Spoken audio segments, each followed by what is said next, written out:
السلام عليكم ورحمة الله وبركاته. ازيكم يا حبايبي؟ عاملين ايه؟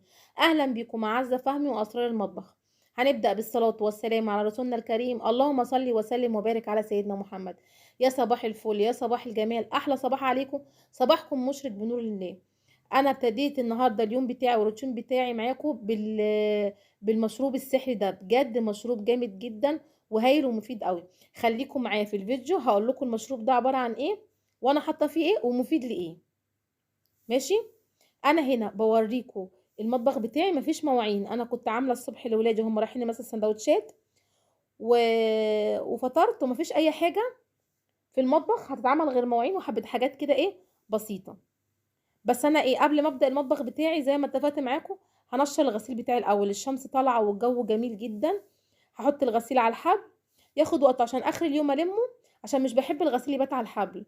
اولا عشان خاطر العصافير ما تنزلش عليه حاجه تقع عليه، الدنيا تشتي. لا انا كده هوت ايه، بحب انشر غسيلي والمه قبل ما انام. ولو في اي حاجه مبلوله عامله منشر جوه، بحط عليه، اما ايه بدخله جوه على كرسي السفره. خلاص. انا هنا كده هخلص الغسيل بتاعي وايه، ونخش نشوفه هنعمل ايه. بصوا هنا انا كنت خلاص نشرت الغسيل بتاعي، مش كتير، وسايباه كده مهوي عشان خاطر ينشف بسرعه. خلاص. يلا بينا على المطبخ بتاعنا بقى. بصوا بقى، انا هبدأ معاكم. هعمل حاجه حلوه قوي. هعمل هريسه ذره بجد تحفه. انا هنا معايا كوبايتين الا ربع دقيق، دقيق ذره، كوبايه دقيق واحده، وكوبايه سكر، وكوبايه لبن، وربع كوبايه زيت، ومعلقتين سمنه، واربع بيضات، واتنين فانيليا، وواحد بودر، وخل. ماشي. انا بحب انزل بالمكونات السائله بتاعتي الاول، زي ما انتم شايفين، الزيت والسمنه والحاجات ديت، عشان خاطر مش بحب احط السكر، عشان ما يبقاش ايه راقد في القاع بتاع الخلاط. بص انا نزلت بالسمنه والزيت واللبن والسكر والاربع بيضات، وهنزل كمان بالاتنين فانيليا. ولازم الخل ده انا بحطه في الكيكه، في اي حاجه بعملها من الحلويات، عامل زي محسن وبيخلي الحاجه هشه. خلاص.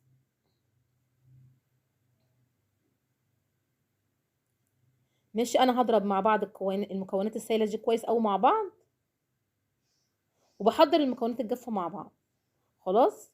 بصوا بقى ان انا هضربه كويس قوي. انا بصراحه بحب ادي الحاجه حقها، وبحب اضرب بضمير قوي. يعني انا هفضل اضرب فيه لحد ما يعمل فقاقيع كده وايه، واحس كده اللي هو عمل فوم كده، زي فوم كده في الوش بسيط يعني. خلاص. هضربه كويس قوي. وبصوا يا جماعه، دي اسمها هريسه ذره، يعني يبقى اكترها دقيق ذره. ما تكتريش الدقيق الابيض. انت لو كترتي الدقيق الابيض كده انت بتعملي كيكه. لا مش هكتر. انا هنا كوبايتين الا ربع دقيق ذره، هم كوبايه الدقيق عملتهم، دخلت الهواء بالمصفى زي ما بعمل، واحط عليهم الايه البيكنج باودر بتاعي، وهقلبهم مع بعض كده تقليبه كويسه، عشان انزل بعد كده بالمكونات السائله بتاعتي. عايزه اقول لكم ما بتاخدش اي وقت. ماشي. هحط بقى المكونات السائله، وهنزل كل حاجه في الخلاط بالسباتيولا كده، مش هخلي حاجه في الخلاط. وهقلبها ايه كده ايه في اتجاه واحد.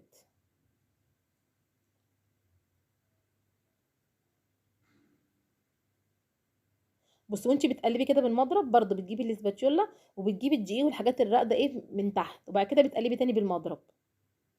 بصوا. بس كده. همسك بقى القالب بتاعي او الصينيه اللي هشتغل فيها، ببطنها بالسمنه وبالدقيق. انا هنا مبطنه القالب بتاعي، والفرن ايه ولعته. انزلي بقى كده اهوت بكل المكونات في القالب بتاعك. ماشي.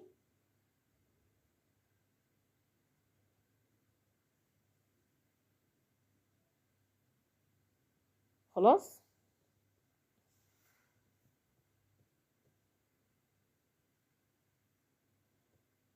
ومعايا بقى كده حبه سمسم برشهم من فوق الوش.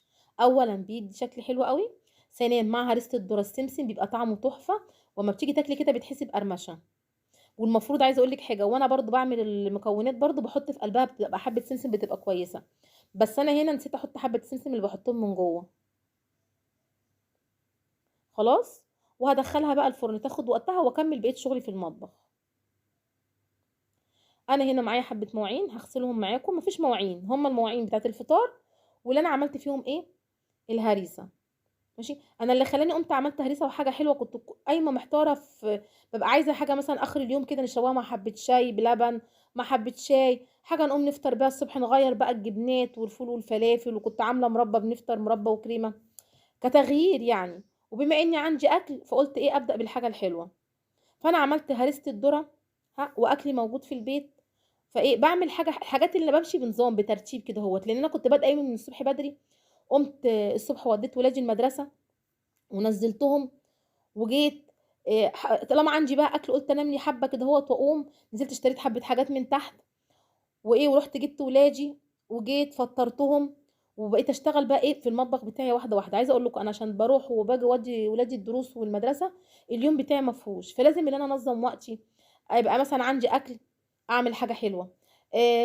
ما ينفعش اكعبل نفسي بقى بالحلو والتفريز والاكل وكله في يوم واحد وانا بفضل نازله طالعه كده، يبقى موجود على صحتي. وغير كده انا بيبقى ورايا طول اليوم مثلا بذاكر، بنقعد نكتب واجبات كده. خلاص، فلازم تبقي منظمه ايه في وقتك. هنا بقى هقول لكم بقى على المشروب السحري اللي انا قلت لكم عليه في اول الفيديو. بصوا بقى يا جماعه، المشروب بتاعي دوت عباره عن ايه، ينسون بحطه على النار بفصين لبان دكر، بيغلوا غلوه كويسه جدا مع بعض، وبعد كده بصفيهم وبحط معاهم نص ليمونه وبشربه ايه على الريق. طبعا اي حد عنده كحه، اي حد صدره تعبان، مش قادره اقول لكم الوصفه دي جميله جدا. انا طول عمري من ولادي وهم صغيرين بعمل الوصفه ديت. يعني على طول ما كنتش بجيب دواء كحه، ما كنتش بودي للدكاتره بسبب صدرهم تعبان ولا كحه ولا في اي حاجه. طبعا الوصفه ديت كانت حماتي الله يرحمها هي اللي معلمهاني، لان انا كنت عايشه اول جوازي مع حماتي. ربنا يا رب يرحمها يا رب، وايه ويغفر لها ويسكنها فسيح جناته. طبعا انا خلصت حبه المواعين بتوعي طبعا، ما مش كتير، خلصوا بسرعه.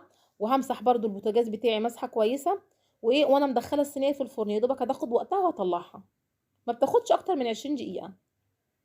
بصوا انا هنا طلعت الصينيه، شايفين لونها وشايفين شكلها جميله جدا وريحتها جميله قوي. بصوا انا قطعت واحده عشان اوريكم شكلها من جوه عامل ازاي. بصوا انا هطلع الواحده في الطبق. بصوا خفيفه ريشه، بجد جميله جدا.